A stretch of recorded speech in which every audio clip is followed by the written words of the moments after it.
The first one's always the worst, I think. I guarantee I put like 7 paragraphs on that page and it looked like 2. Sometimes typing does look like that. Usually you end up doing better than you actually think, so we'll hope for that.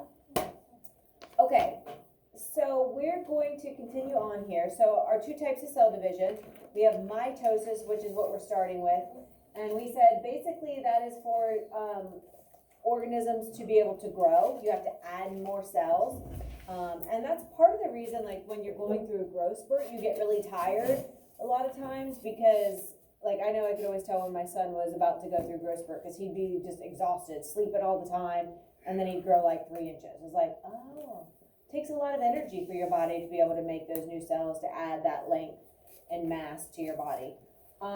Repairing cells that are worn out, that are damaged, that have just reached the end of their natural life cycle.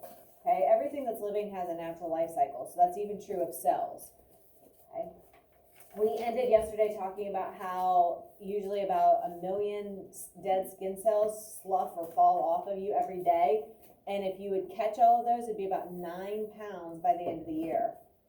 It's a lot of skin cells to add up to 9 pounds, because, you know, like we can't even feel or see or notice one single, skin cell. So lots of replacing of those cells is needed. We left off right when the bell was ringing. We talked about animals being able to regenerate. Obviously, if we get a finger or a limb cut off, we can't grow a new one. But certain organisms have that capability. So maybe a new tail or a new limb is possible. Like lizards are known for this. So it's kind of a cool feature that they have. Sometimes certain organisms will use mitosis for reproduction or making a new organism. And this is called asexual reproduction. And the key here is that it's an organism that's going to produce a genetically identical offspring.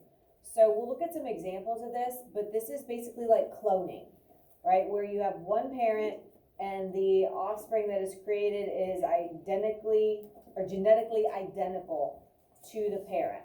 It's like a photocopy, basically. There's no mixing of any information because all the information is coming from one parent. So asexual reproduction goes with mitosis. But all organisms are going to use mitosis for these processes. Okay? All right, so remember how yesterday, hold on, I'll get to it in a second. The nucleus is going to divide to form 2 genetically identical nuclei, and remember that's the plural form of a nucleus. So the nucleus is going to replicate basically and become an identical version of the original. And so the end game for body cells, remember those are all the cells in our body besides the sex cells, are going to be the ones that are doing that just to repair or replace the existing cells. So all of our body cells are going to go through mitosis. A lot of them are going through it daily. Okay. So body cells, all of us are using this to repair, to heal, to help grow. All you guys growing mostly. And remember, the end game for reproduction is to make a new organism, right?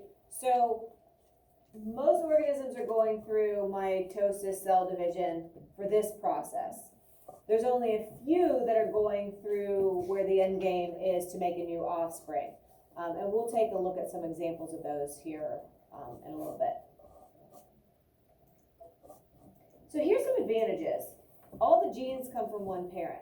So if you think about it, if you have an organism that is successful and thriving and doing well and fits into its environment well, the organisms that are produced, the offspring, are going to be identical to that parent. And so as long as the environment doesn't change, those organisms are going to flourish and do well and fit well into that environment as well. Problem is if the parent is not doing well or if the environment changes, then it is no longer very fit for that environment and it might die, right? So all of the offspring are going to be just like the parent. So if it's good for the parent, then it'll be good for the offspring. But if it changes, then those changes might hurt it, and that would be bad for the offspring just like they would be for the parent, because there aren't any variations to become adaptations that would help it adapt to that changing environment, like we talked last unit. And so again, if the parent is healthy, then the offspring should be healthy. This process is quicker and actually requires less energy than the other type of cell division. And we'll talk about that in a little bit. So these are the advantages. All the genes come from one parent, and if the one parent's healthy, if that parent's healthy, then the offspring will be healthy and should be good for the environment as well. The whole process requires less energy, it's easier, less chance for errors and things like that to occur. Did it go in yet? Gotta get it back on. Okay. And typically this process is also going to be faster. It makes sense. If it's using less energy, it's because it's going through kind of some less changes than the other form of cell division, which is meiosis or meiosis. Okay, the next couple slides are the ones I'm going to go through super fast because you are not going to have these on your state test. I just like to kind of show this because it is something that you're going to see in biology, so I like to at least introduce it. And it made me feel really good, kind of good. What the COVID year, we did genetics a little bit, but it was when everybody was at home. And Mr. Trainer, they just did that with the sophomores, who was the group I had during 8th grade, during that COVID year when we were sent home. And he's like, they did not get Punnett squares at all. And I was like, well, it made me feel good because I always try to prep you guys for biology, knowing what's coming. And so we didn't get to cover genetics very good because our year was short, and obviously they were at home and they weren't doing everything like they would if they were here in class. And so when they got to him for this section on genetics, doing the Punnett squares, they did not do very good. Like he said, it took them a lot longer. So it made me feel good that what we do in 8th grade really does get you prepared. These last 2 chapters get you really prepared for biology in a couple years. So even though it's a couple years away, it still sticks with people, and he noticed a big difference. He even said something to me, and I was like, actually, I was kind of worried about this group because I wondered if it would affect them when they got to biology, and it did. So I'm going to go through this, but again, these next couple slides, the actual phases of mitosis, are not going to be something that I've ever seen you guys get tested on with your state test. So I'm not going to spend a ton of time, and if you're kind of like, what? Don't worry about it. Cytokinesis and all these words sound weird. Don't worry about it too much. I just want to introduce you a little, okay? So here's our stages of mitosis. Maybe. There we go.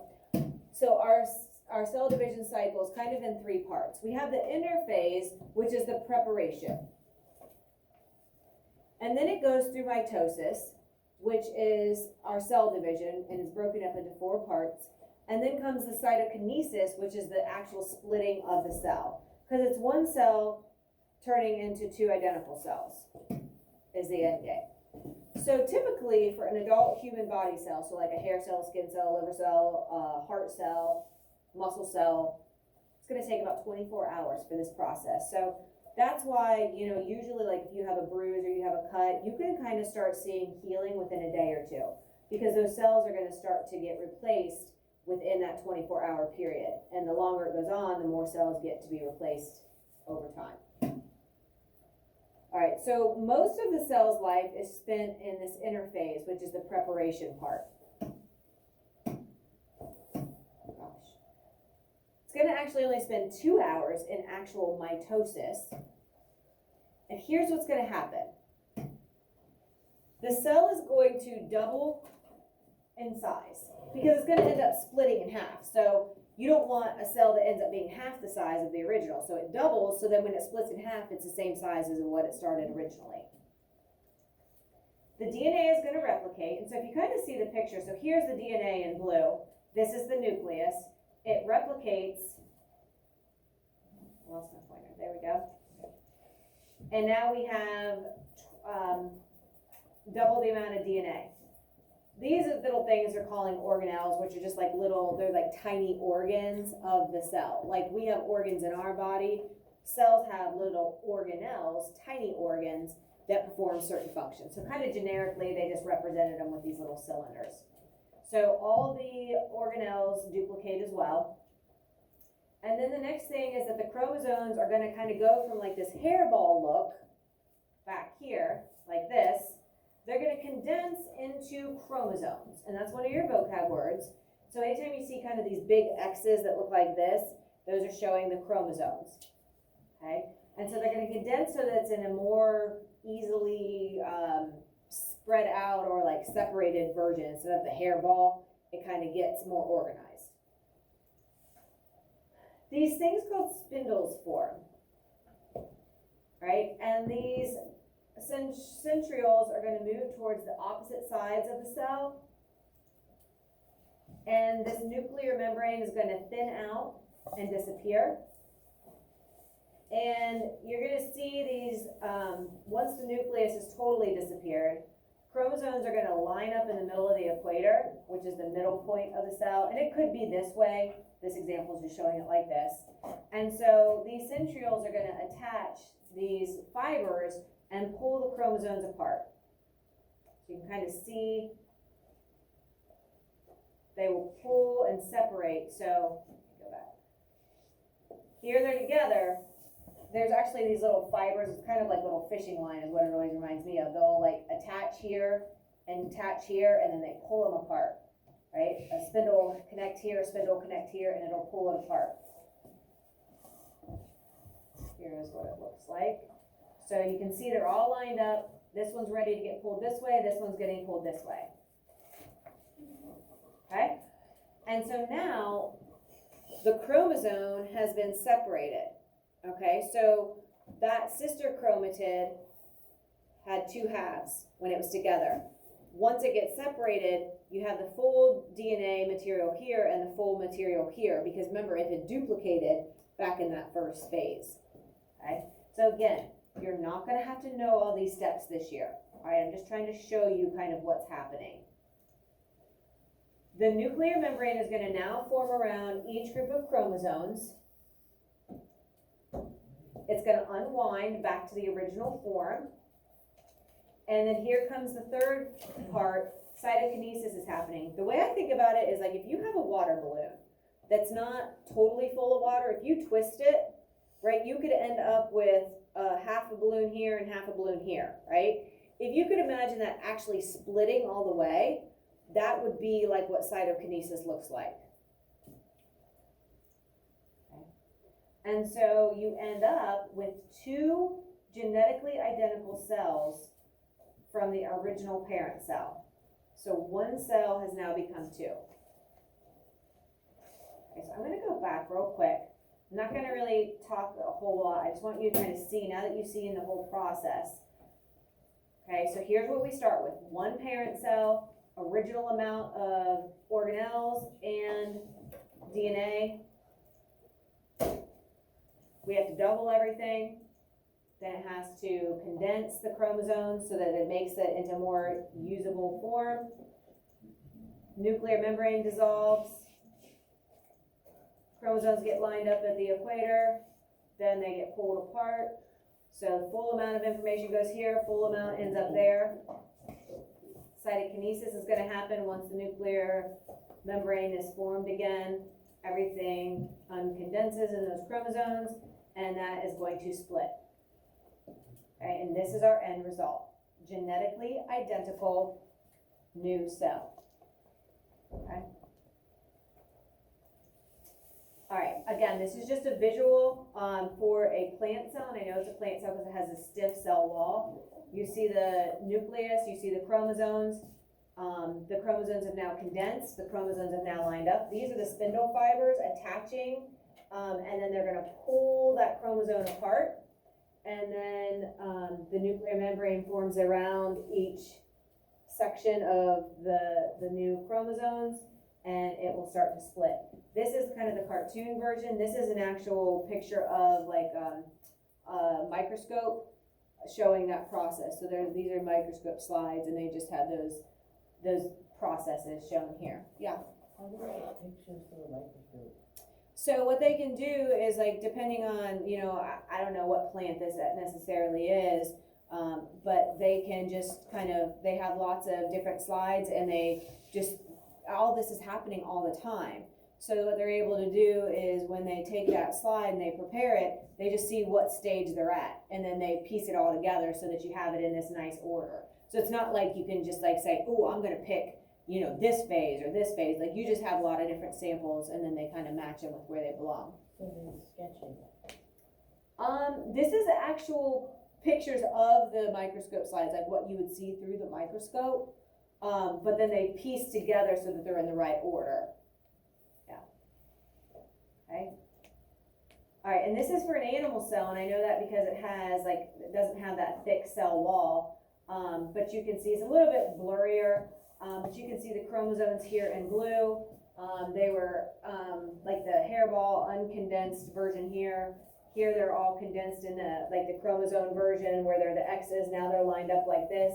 Now they're getting spread apart. Now the nuclear membrane forms again, and you have the two nuclei. And then you can see the cytokinesis kind of starting to split that. And here's the real version. Again, it's a little fuzzier, these two. But if you go here, kind of matches what you're seeing here. The chromosomes being pulled apart, the two new nuclei. Again, this you're going to get into a lot more in biology. I just want to kind of show you what it looks like. Okay, so we said that mitosis is going to happen when you're dealing with growth, repair, replacement of cells that are dying or worn out or just at the end of their lifespan. But then there's that special group that uses this mitosis process for reproduction, right? So if they're using it for reproduction, it is considered asexual reproduction, all right? Asexual, not to freak you out, but A means opposite, so it means without sex, right? Where it's just one parent making a copy of itself. It does not need a partner. It does not need another parent to combine genetic information with. Like cloning? Basically. Yes. So sometimes organisms that use meiosis for reproduction, like us, or even like we'll talk about Dolly the sheep, right? They use sexual reproduction to make a new organism. They have used the mitosis cloning process to clone or just use one parent to make a new organism. And we'll talk more about that after the test. So there's a lot of really cool stuff that goes along with this, but we'll put off on that till a couple weeks. Yes? It's like a copy machine? Basically. Exactly. It is basically making a photocopy of the parent. Okay? There's a couple of different ways that this is called. One of these is called fission, this reproductive process, and it's when an organism that has no nucleus divides into two identical. These are called prokaryotes. Again, you'll get into this more in biology, but fission is just a special type of asexual reproduction that uses mitosis. There's something called budding, where this is a hydra, and a little polyp kind of forms off the side, and this will eventually fall off, and it will be an identical copy of the parent. So we call that budding. It's an exact copy grows from the body of the parent. And then regeneration is when a whole new organism grows from a piece of the parent. So a hydra can also be cut in half, right? And this obviously is the same genetic information as what will form down here. Kind of replaces what was removed. Like Yes. a starfish. Yes. So this is the weird one for us because it's not what we normally are around, right? The idea of the idea that reproduction for us and all the things that we're typically around, it's sexual reproduction where there have to be two parents involved, right? So 2 dogs, 2 cats, 2 horses, right? You have to have 2 bunnies, 2 goats, right? You have to have 2 to make the new offspring, right? So that's what's more, I guess, like realistic or familiar to us, not just with our species, but with the species that we're around on a daily basis, okay? These are kind of unique and not as commonly found situations for our daily life, right? We're not around hydra. We're not around prokaryotes, right? So a lot of times this is for more simple organisms, much more genetically simple organisms, structurally simple. So the things that you probably are thinking of in your mind, like that are around us on a daily basis, are not using this type of reproduction to make new organisms. Okay. There are a couple videos that we will start with tomorrow, but let's look at the results of mitosis first. So our body cells, again, body cells, give me an example. What's a body cell? Think of cells in our body. The tissues will make, or cells will make tissues, but what are some examples is what I'm after. You're right, you're definitely not wrong, but let's be a little bit more specific. I think it's hypoglycemia. Nope, you guys are giving me too hard. Skin. Skin, I like it. That is a type of body cell. What else? Blood cell, yes. White blood cell? More specific, yes. Red blood cell. Even more specific, yes. What about, not purple, what about like The blue blood cell. all of your organs, right? Heart, liver, kidney, stomach, Small intestine. yeah, all of our organs have specialized cells. And then within those, there's even more specialized. So you just said that for blood, right? Red blood cells, white blood cells, platelets, right? You have all these different versions of just blood cells. So all of the cells except for the sex cells, which would be the sperm or the egg, depending on which gender you are. I know, I'm sorry. You're just gonna have to hear the words and deal with it because it's gonna get said. I'm not gonna make you say them, but you have to hear it. Okay, so every single cell in our entire body, unless you're a boy with sperm cells or a girl with egg cells, all the other cells in your entire body, brain cells, hair cells, eye cells, everything, toenail cells. Yummy. Huh? Such an immature class. No, you guys aren't actually doing too bad. Okay, so all of these body cells are just gonna make identical duplications of themselves. They're not trying to make a new organism, right? My hair cell is not trying to make new hair cells, or my skin's or new organism, right? My skin cells are just trying to make new skin cells. Heart cells are just trying to make new heart cells. So it's not like they're trying to make a new organism, okay? And so body cells are just to replace, to heal, to grow, that kind of thing. When we look at reproduction, that's where it's that special category for asexual reproduction using mitosis, like for fission, for budding, that regeneration. Those are special categories of species that use mitosis to make a new organism. Not just to heal, not just to repair like we do, but to actually create life, okay? And so here's what happens. You have two daughter cells. So I don't know why they don't call them son cells, like S-O-N cells. They always say daughter. They say parent is the original, and then daughter is the cells that are created. So I don't know why they didn't pick sons, but they have called them daughter cells. So here's your parent cell. DNA replicates. So you can see you have like 4 chromosomes here. Now you have 4 pairs because it has duplicated. Now you're going to end up with 2 daughter cells at the end. And you can see this kind of a little bit more realistically. Here is a parent cell. Everything's going to duplicate. And once it duplicates, then it's going to split. And that cytokinesis splits it. And you end up with 2 identical cells. They are genetically identical to the original.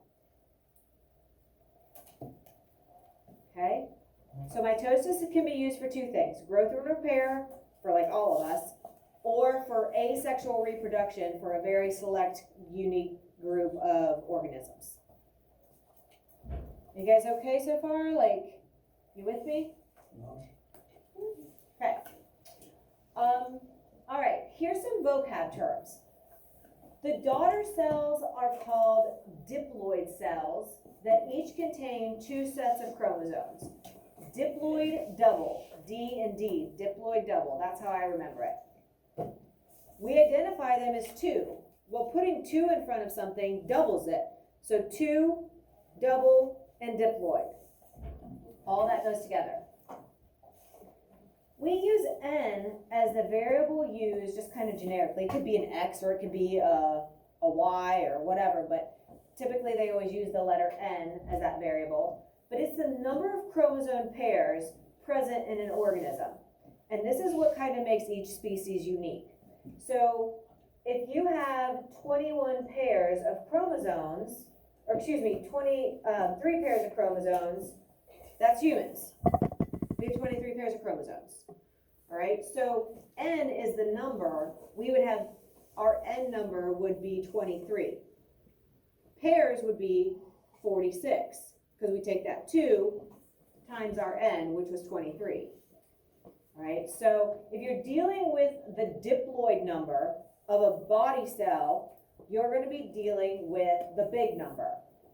All right, we'll talk about meiosis, and it's going to be dealing with the half number. All right, we'll talk about why that would make sense in a minute. So this is called a karyotype, and again, this isn't something that you'll necessarily need for the test, but a karyotype is like a little diagram or kind of a little map of the chromosomes for that species. So typically you're going to have, you have these 22 pairs of body cells, or body chromosomes, excuse me, with all the genetic information to make this organism. And then the very last pair are the sex chromosomes. And that's going to determine the gender. So an X and a Y. Okay, so if you have an X and a Y, does anybody know what gender that would stand for? Non-binary. Human is the species, not the gender. Boy. Okay? Male. Male. Have to have the Y chromosome for the male, right? Mayonnaise. So, both, you'll have an X, both male and female will have an X, but it's the second chromosome that will actually determine that gender. If it's a Y, then you're dealing with a male. If it is another X, then you're dealing with a female. So both have an X, but it's whether your second chromosome is an X or whether it's a Y. Yes? Which one's more popular? I don't know. X. I mean, like, what are there more of? Boys or girls? Yeah, because I'm 50-50. I don't know. I want to be. Dang it. Time to be. Okay. So,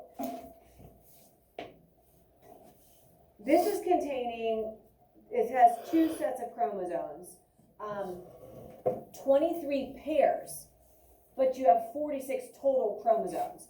So I have 1, 2, 3, 4, 5, 6, 7, 8, 9, 10, 11, 12, 13, like, basically, I have 23, if you think of these like pair of shoes. But if I ask you, how many total shoes do I have? Well, I'd have 1, 2, 3, 4. So you'd end up with 46 instead of 23. And so if we think of n as the number of chromosomes, we have 23 pairs, right? Because n is the number of our pairs. So if I ask you how many pairs of shoes do you have, you might tell me 10. It's a lot. If I ask you how many individual shoes do you have, it would be 20. Right? Think of some things that come in pairs, or that you'd maybe buy as a pair, possibly. Right? Pairs. What, like in a bundle? No. What does Well, pairs yeah. mean? No. Pairs is 2. Okay. Shoes. Dalton. Gloves. Gloves. There we go. Thanks for starting us off. I'm not saying you couldn't buy bananas or pears in 2s, but they don't always come in 2s. Yeah. Okay. Socks. Very good. Home and auto insurance. Oh, bundle that pair. Dang it, that's a new one. Okay. Home and auto insurance. Not always, but they do go hand in hand a lot. Okay. Great. Bicycle wheels. Very good. No. What about headphones? You get a pair of headphones. But that's what they're connected. But they're, yeah, so. Okay, so here's the thing. Like, if I have 2 shoes, it's a pair of shoes, they go together. Like, I'm not gonna have a tennis shoe and a dress shoe on, probably, unless I am having a really bad morning. Right? So, they do kind of go together, because it's not the same, like, they're not having the same information, but they're somewhat related, I guess. So like you're gonna have, like you said, the headphones are connected. These are not necessarily connected, but they belong together. All right, so that's kind of the key. They belong together. So my two dress shoes belong together. My two tennis shoes belong together. They're a pair even though they're two shoes. Okay, so this is a pair even though they're two chromosomes. So the body cells are gonna have the full amount of information. They are gonna be the bigger number. They're gonna be our 2N. They're gonna be our, basically for humans, like our 23 times 2. So it's a 46. We have 46 chromosomes in humans, but we have 23 total pairs. So think of things that you know, like ears come in pairs. Earrings, right? Oh, I should say. Glasses, I have a pair of glasses. That's why they say a pair, because you have two eyeballs, hopefully. And so each eye is gonna need to be accounted for in those glasses. So this is why we say a pair of earrings, a pair of glasses, a pair of headphones, a pair of shoes, right? So the things that come in twos, pair of socks, you say that. I have a pair of this thing, whatever it is, right? And so we have a pair of chromosomes. So knowing that this is one chromosome, but it's a pair, so there's two actual chromosomes in that set of chromosomes. That's what helps me, at least, when I think of it that way. Okay, this is kind of interesting. Sometimes people misinterpret the idea that if you have a lot of chromosomes, it's a really complex, highly organized, and like specialized organism. Not necessarily the case. So here is humans. We have 46 total chromosomes. This would also be 23 pairs, right? And so if you look, it's saying that cattle and bison and dogs have almost double the chromosomes that we do. Doesn't mean that they're more highly specialized or intelligent or, you know, fancy, I guess. So the number of chromosomes does not correlate with like how evolved or how specialized or how advanced the organism is, right? And so sometimes people think, oh, well, we should have the most because we're the best. We have the highest level of functioning and thinking and, you know, that kind of thing. Opposable thumbs, okay? But that has nothing to do. So you see, we're pretty close to a pig, fairly close to sheep. So it doesn't mean that we're like them. It just means that we have a similar number of chromosomes. And so the number of chromosomes is what makes species different from each other. When that changes, then you are no longer considered the same species. And we'll look at that again after the testing, why you get, like why two mules can't breed to get another mule. You have to take a horse and a donkey to breed to get a mule. All biology, yes. What is, wait, which one? What? I guess I'll go. Okay, go. What the heck is a score? Oh, this is the official biologic name. So we're Homo sapiens, so the genus and the species. So each species has its own scientific name. Like this is our common name, pig, human, horse, right? But these are the genus and species names that are kind of like the scientific versions. Yeah. Did you, Hannah, did you have a question? Oh, okay. You have me. Okay, so notice how it says the diploid number. Diploid is the double, it's the big one. So it's n that's already been multiplied by 2. So when you see diploid, it's the double or the big number. So if this is the big number, the small one would be the one that's cut in half, or our n number, which would just be 23 pairs. Okay, so the diploid is like your full number. And the haploid, which we'll talk about with our next one, probably tomorrow. Okay, so mitosis. Most of the time, it allows our body cells to grow, repair, replace damaged cells, right? That's what all of our bodies are using mitosis for all the time. Skin cells, blood cells, lung cells. But in that special group of organisms, this also allows for new offspring to be created using that process of asexual reproduction, where it's a clone, it's an exact genetic copy of the parent. So these are all things we're gonna come back and talk about that are really awesome, but they show up on the test, so we're gonna skip them for now. We'll have a ton of really cool stuff to talk about. It's very interesting what they're doing with this cloning business. Something else that I think is important for us to talk about is cancer. Again, it's not on the test, but this is why there is cancer. It's because of mitosis, the process of mitosis. Not that the process itself is bad, but mistakes can happen, unfortunately. So sometimes there can be issues when the cell is dividing. Think of all those stages that we looked at, that anaphase, telophase, metaphase, prophase. All those things have to happen flawlessly all the time, millions of times a day, maybe billions of times a day. And so mistakes can happen. A lot of times there's like a fail-safe where the cell will delete itself. If it copies or if there's an issue, it will just it'll kind of self-destruct. So it can't repeat the mistake as it starts to divide. But that doesn't always happen. And so a lot of times if cells kind of go rogue and go out of control, they can form cancer cells. And then from there, lots of things can happen. Why do we use like radiation? Hold that thought. We're going to talk about that, okay? And I do think that that's important because unfortunately we've all been affected probably by somebody who has cancer, who is fighting cancer, who's recovered from cancer, or who we've lost from cancer. And so I think it's important to understand what's going on, what causes this, what are the treatments, what's involved, and what is actually going on. So we'll get to that after the test again. Hold on a second. I think my clock is actually fixed. Make sure let's just finish up this slide. I don't go by that clock, I go by. They're both fixed now. So we can have problems with the timing of how the cell divides, leading to cancers. It can also happen if the chromosomes don't pull apart properly. So there's lots of times when things can go wrong. And so when you see how few times it really does make a mistake, it's kind of amazing when you think of how often it really is dividing. So we'll get into that more later.